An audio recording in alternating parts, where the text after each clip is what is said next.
Hay secretos que los grandes imperios industriales prefieren enterrar para siempre. Fiat tenía uno de esos secretos, y durante décadas lo escondía detrás de un nombre que casi nadie recordaba.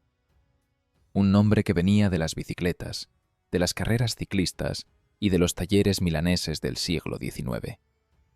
Ese nombre era Autobianchi, y lo que ocurrió dentro de sus fábricas cambió para siempre la forma en que conducimos hoy. Para entender por qué Fiat necesitaba una marca fantasma, hay que retroceder hasta 1955. Italia acababa de salir de la posguerra con hambre de modernidad y con los bolsillos casi vacíos. Las calles de Milán, Turín y Roma se llenaban de Vespas, de bicicletas y de alguno que otro 600 de Fiat, que representaba el sueño de toda familia trabajadora. El país entero quería moverse, quería crecer, quería dejar atrás las ruinas. Y Fiat, que ya era el rey indiscutible de la industria automovilística italiana, lo sabía perfectamente. Pero Fiat también tenía miedo. Miedo de equivocarse en público. Miedo de arriesgar su nombre en experimentos que podrían fracasar estrepitosamente. Porque en esa época, equivocarse significaba perder todo el capital de imagen que tanto había costado construir. Entonces, alguien en las oficinas de Turín tuvo una idea tan inteligente como cínica. Si vas a experimentar, que lo haga otro. Y ese otro fue Autobianchi. La historia de Autobianchi empieza mucho antes de 1955 y empieza con ruedas que no tienen motor. Edoardo Bianchi fundó su empresa en Milán en 1885. No fabricaba coches, fabricaba bicicletas, pero no bicicletas cualquiera. En 1895, la reina Margarita de Italia en persona le encargó una bicicleta a medida. Ese detalle, aparentemente anecdótico, convirtió a Bianchi en sinónimo de calidad y prestigio en toda la península. Luego vinieron las motos, luego los coches, luego los camiones. Bianchi se convirtió en un nombre respetado, conocido, cargado de historia italiana.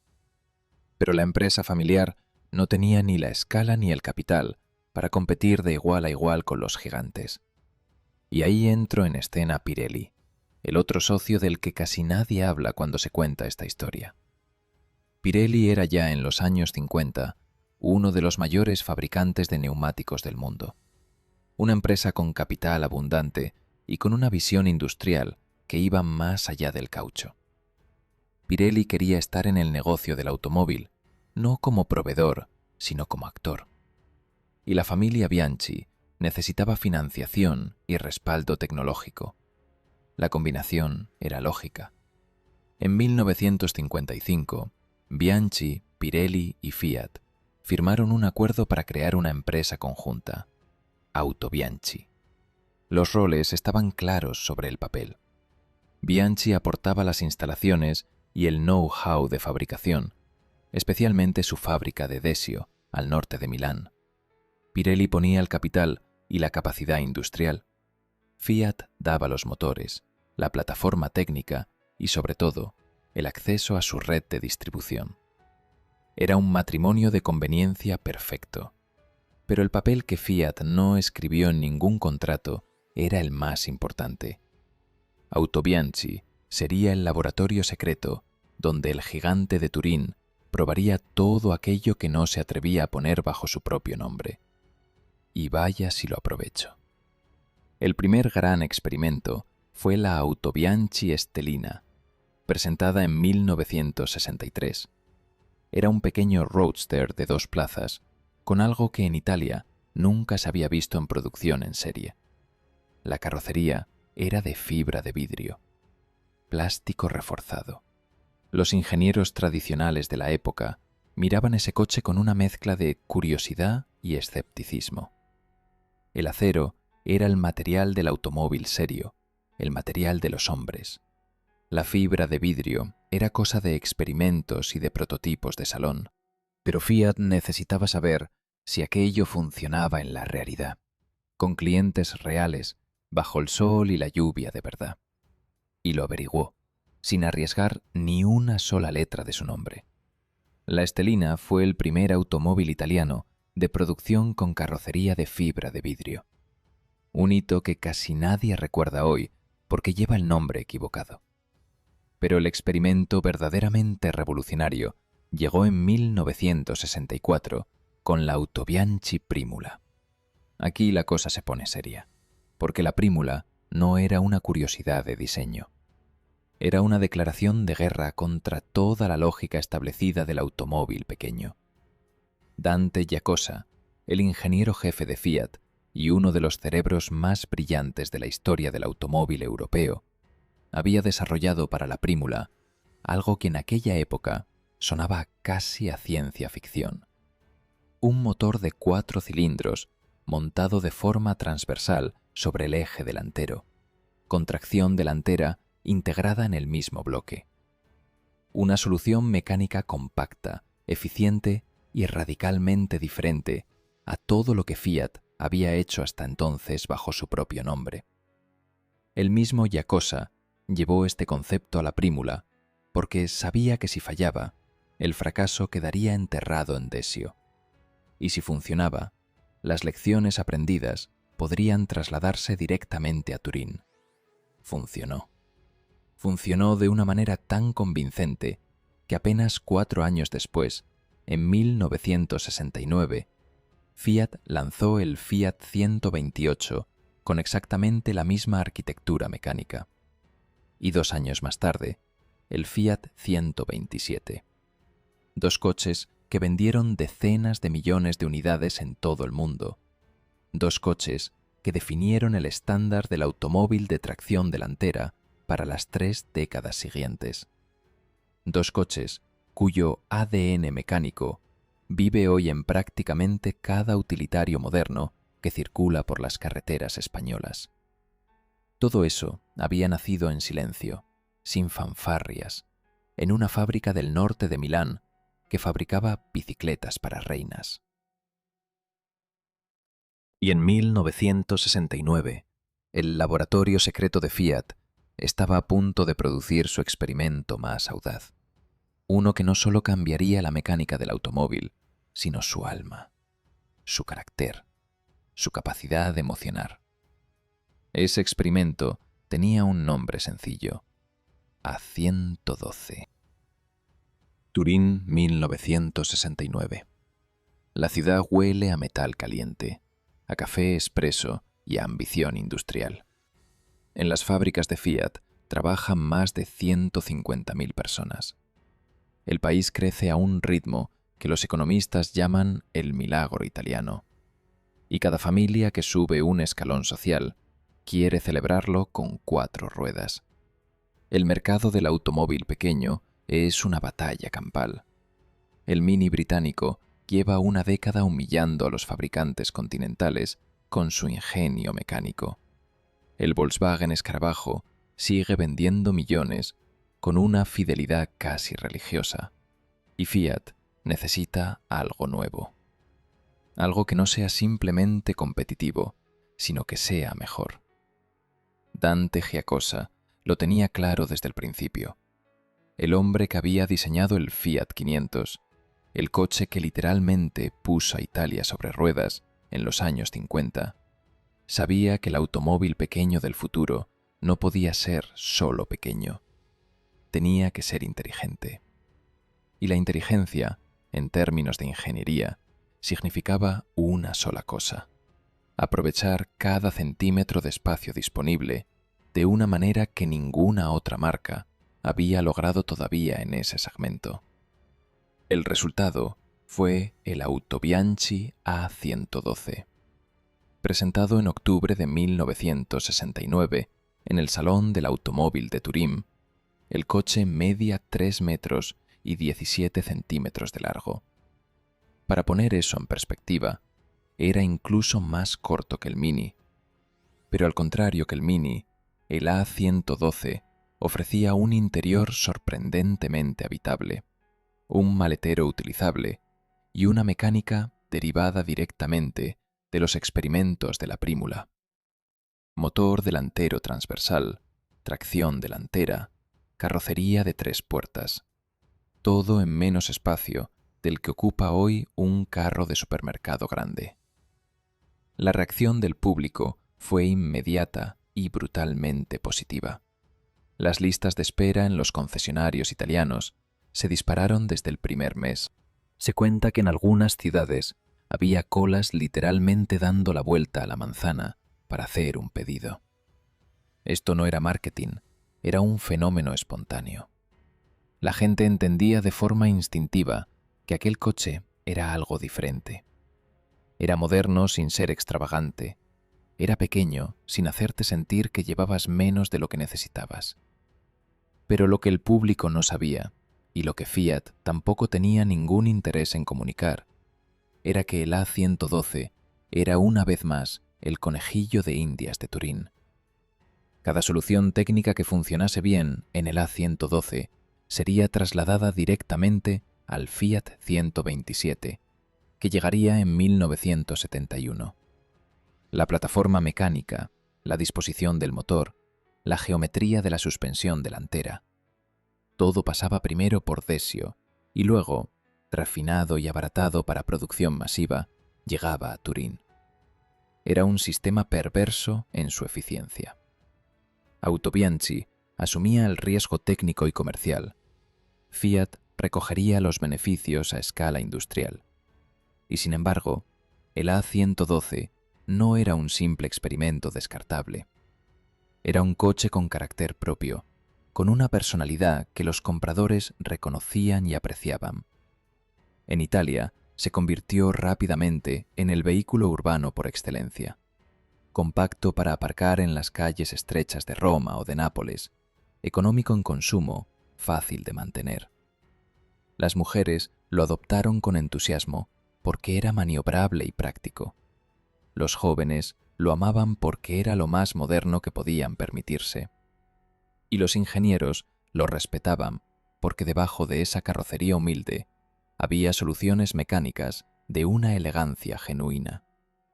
Entre 1969 y 1986, el A112 pasó por 7 generaciones sucesivas.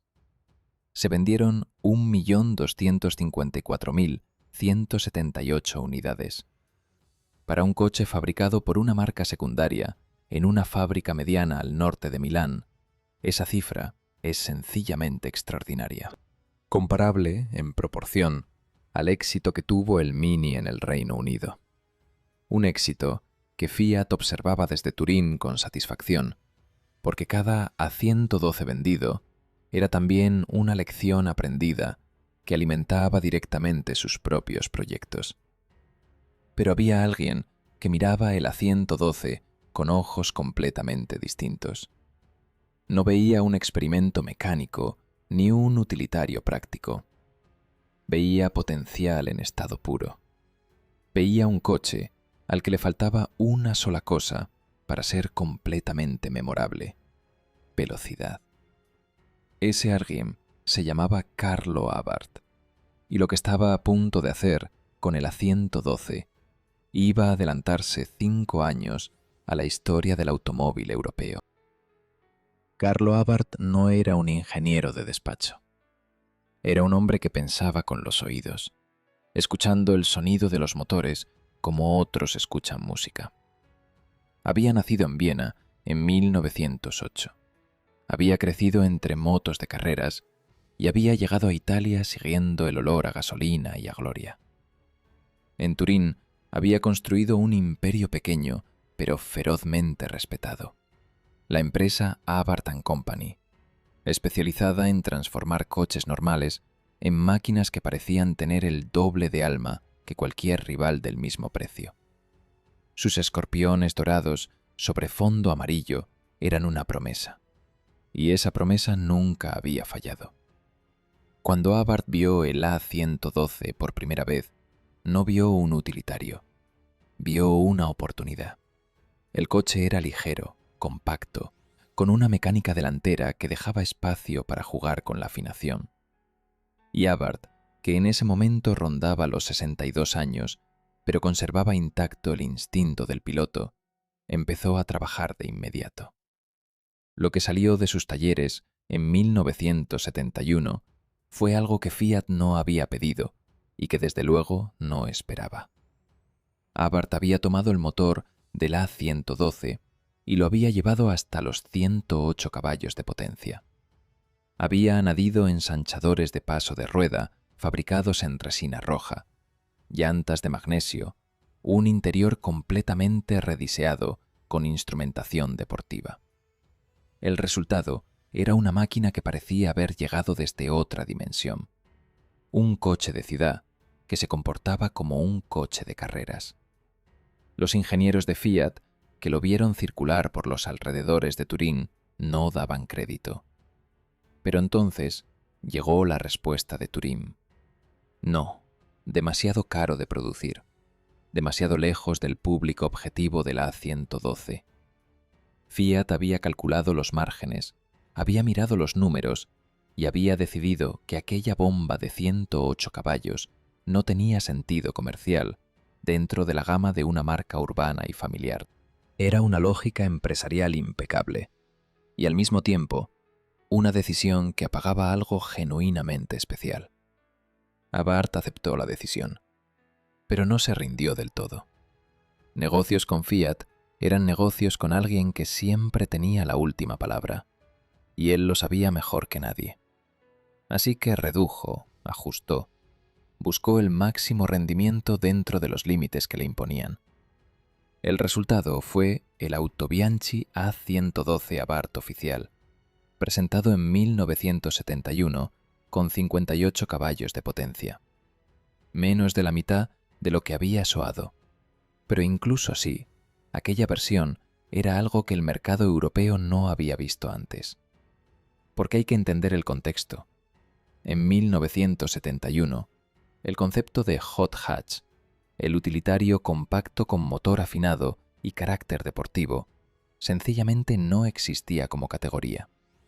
Los coches rápidos eran grandes, caros y pesados. La velocidad era un privilegio de los adinerados. La idea de que un coche pequeño, barato y práctico, pudiera también hacer latir el corazón más rápido, era casi una contradicción en términos para la industria de la época. El A112 Abarth rompió esa lógica de forma brutal y elegante al mismo tiempo. Era ligero, apenas 700 kilos en vacío, con 58 caballos sobre esa masa ridícula. El coche aceleraba con una viveza que dejaba atrás a rivales mucho más potentes sobre el papel.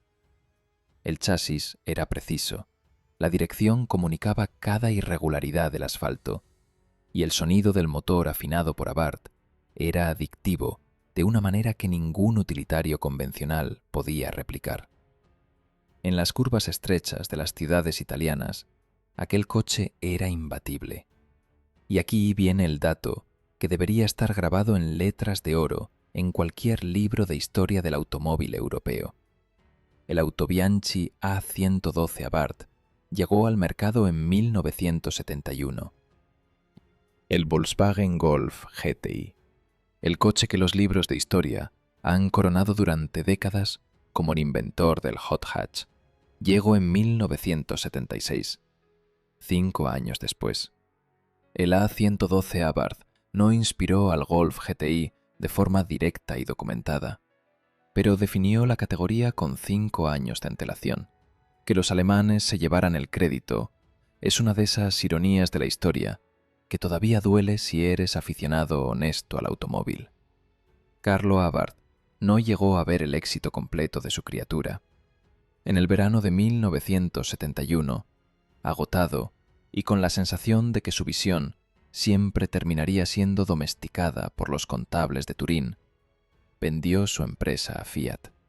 Recogió sus cosas, se fue con su esposa de vuelta a Viena, la ciudad donde había nacido. Murió allí en 1979, a los 71 años. Su escorpión dorado seguía brillando en los coches que había creado, pero él ya no estaba allí para verlo. Mientras Carlo Abarth negociaba los límites de lo posible con los contables de Turín, en otro rincón de la industria italiana había un hombre que directamente ignoraba esos límites. Se llamaba Marcello Gandini.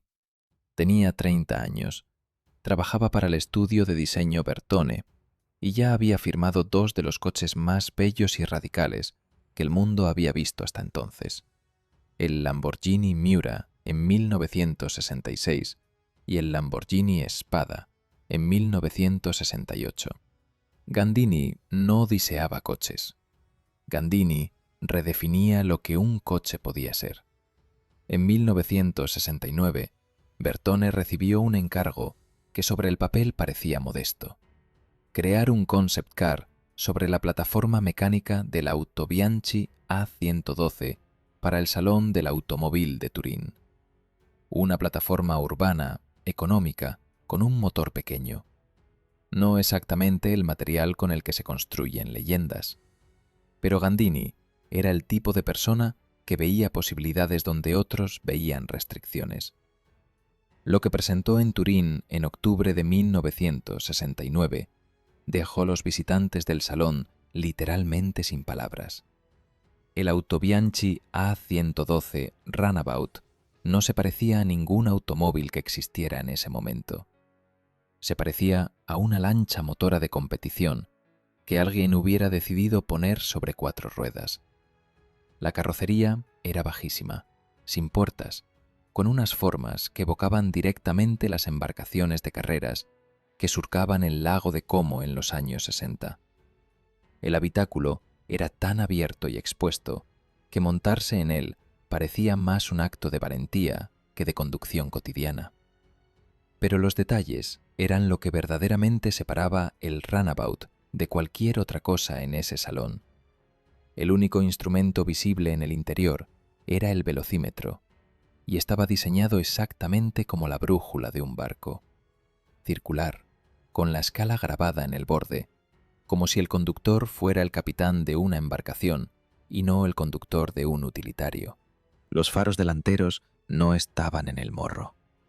Estaban montados detrás de los asientos, apuntando hacia adelante sobre los hombros del conductor. Era una solución que parecía sacada de una película de ciencia ficción, pero que tenía una lógica estética perfectamente coherente con el lenguaje visual del conjunto. La pregunta que nadie podía evitar hacerse delante de aquel coche era obvia. ¿Cómo es posible que algo así nazca de la plataforma de un utilitario urbano? La respuesta es que Gandini no veía la plataforma del A112 como una limitación. La veía como una base ligera y compacta sobre la que construir algo radicalmente nuevo. Y tenía razón. Entre el público del Salón de Turín de 1969 había un hombre cuya opinión sobre los automóviles era, literalmente, ley en Italia. Gianni Agnelli, el patriarca de la familia propietaria de Fiat, era conocido en toda Europa tanto por su poder industrial como por su gusto impecable en materia de diseño y estilo. Agnelli no compraba coches, los juzgaba. Y cuando vio el Runabout, algo en su interior tomó una decisión rápida y definitiva. 3 años después, en 1972, Fiat presentaba el X1/9. El parecido conceptual con el Runabout era imposible de ignorar. Un coche de 2 plazas, compacto, con motor central, carrocería de perfil bajísimo y vocación puramente deportiva. El ADN del concept car de Gandini era visible en cada línea del X1/9. Y a su vez, el X1/9 abría el camino para algo todavía más radical: la Lancia Stratos, el coche con el que Lancia ganó 3 campeonatos del mundo de rally consecutivos entre 1974 y 1976. Todo eso tenía su origen conceptual en una plataforma urbana de Desio. Pero el Runabout original, el único ejemplar que Gandini había construido, desapareció durante décadas en el anonimato. No fue a un museo importante, no fue subastado por una cifra escandalosa. Simplemente existió, guardado y olvidado, como tantas ideas brillantes que llegaron demasiado pronto. hasta que en 2022 apareció en Pebble Beach, la concentración de coches clásicos más prestigiosa del mundo, y se llevó el Gran Premio Gran Turismo. 53 años después de su presentación en Turín, el mundo por fin le daba el reconocimiento que merecía. Y entonces, Bertone, la misma casa de diseño que había creado el Runabout, anunció algo que nadie esperaba. Algo que convierte esta historia, que ya era extraordinaria, en algo directamente inverosímil. Bertone había quebrado en 2014. No fue un final discreto ni digno para una de las casas de diseño más influyentes de la historia del automóvil italiano. Fue una liquidación judicial, una subasta de activos, el tipo de final que les ocurre a las empresas cuando el mundo cambia más rápido de lo que ellas pueden adaptarse. Los estudios de diseño independientes habían perdido terreno frente a los departamentos internos de los grandes fabricantes, y Bertone, con toda su historia y todo su legado, no había sido capaz de sobrevivir a esa transformación. Pero en 2022, los hermanos Ricci compraron los derechos del nombre y relanzaron Bertone con una visión completamente distinta. Ya no sería un estudio de diseño al servicio de otros fabricantes. Sería una marca de automóviles de producción limitada, construida sobre la herencia estética de sus diseños más legendarios. Y el primer proyecto que eligieron para demostrar que ese relanzamiento era serio y no una operación de nostalgia vacía fue precisamente el Runabout. El Bertone Runabout de 2025 no es un homenaje sentimental. Es una declaración de intenciones fabricada en fibra de carbono, con un motor V6 biturbo de 475 caballos, disponible en dos versiones de carrocería, barcheta abierta y targa con panel extraíble. Se fabricarán exactamente 25 unidades. El precio de cada una es 350.000 euros. 25 coches, 350.000 euros cada uno. Para ponerlo en contexto, por ese precio puedes comprar un Porsche 911 GT3 RS y todavía te sobra dinero para un apartamento en Valencia. Y sin embargo, tiene una lógica perfecta. Porque el Runabout original de Gandini fue uno de esos diseños que llegaron al mundo demasiado pronto y nunca encontraron su momento. El Concept Car de 1969 influyó en el X1/9, en la Stratos, posiblemente en elementos de la Countach, pero el propio Runabout nunca fue producido. Nunca tuvo su oportunidad real. La versión de 2025 es esa oportunidad, con medio siglo de retraso y con la tecnología que el diseño original merecía desde el principio. Mientras tanto, Autobianchi como marca había seguido un camino mucho más silencioso hacia su desaparición.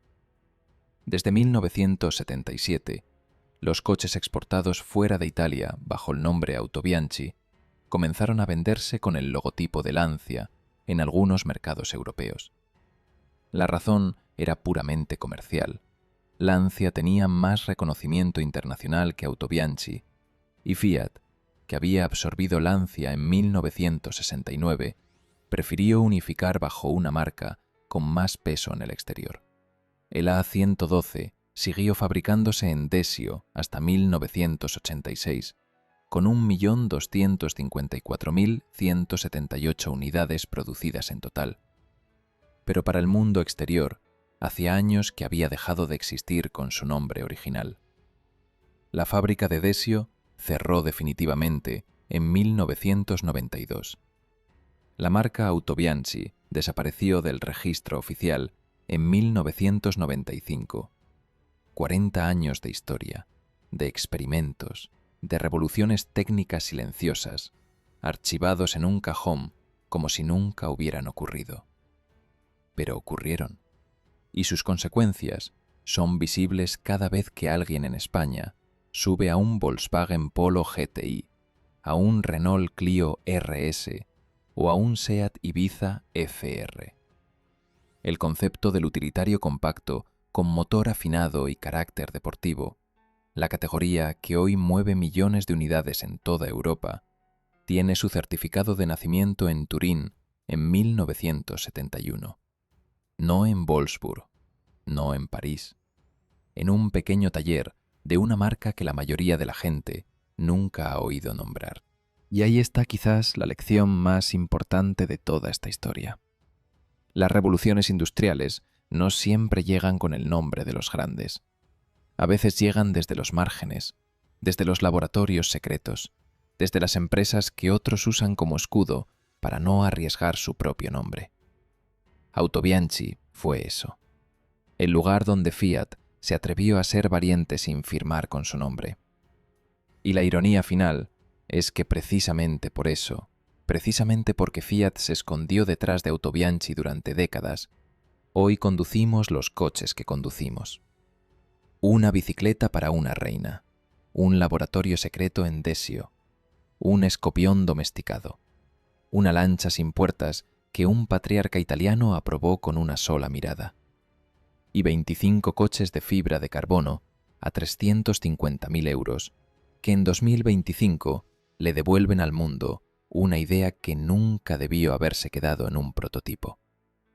Si esta historia te ha parecido tan extraordinaria como a mí, dale al like, déjame un comentario contándome si conocías la existencia de Autobianchi y suscríbete al canal para no perderte las próximas historias, porque hay muchas más historias como esta esperando ser contadas.